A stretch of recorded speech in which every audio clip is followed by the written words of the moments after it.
As I mentioned in Headlines, State Board of Education Chairman Bill Cobey submitted his resignation last week. Cobey has served as board chair for 5 years, but he has served the people of North Carolina much longer. I first met Bill Cobey when I was a student at Carolina in 1985, and he was serving in Congress representing the 4th Congressional District, which included Chapel Hill. I actually volunteered on his campaign in 1986.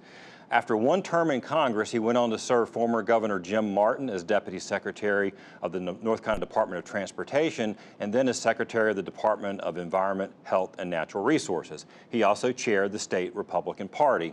Now, even with all these GOP credentials, Bill Cobey clashed with both the current General Assembly leadership and Republican Superintendent Mark Johnson after legislators stripped the board of much of its power after Johnson was elected. It was never quite clear, frankly, why the General Assembly leadership had such a problem with Cobey. Perhaps it was because he had a good working relationship with former Democratic State Superintendent June Atkinson. But honestly, that's just the way Bill Cobey always worked. For newcomers to North Carolina, at least those who have moved here since 2010, it's probably hard to imagine that Democrats and Republicans work together well on education issues. But that's actually much truer to our state's history than the acrimony that we see today.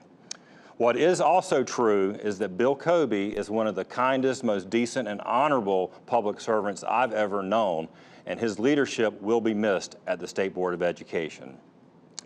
That's it for this week's show. Thanks for watching, and make sure you tune in next week for a brand new Education Matters.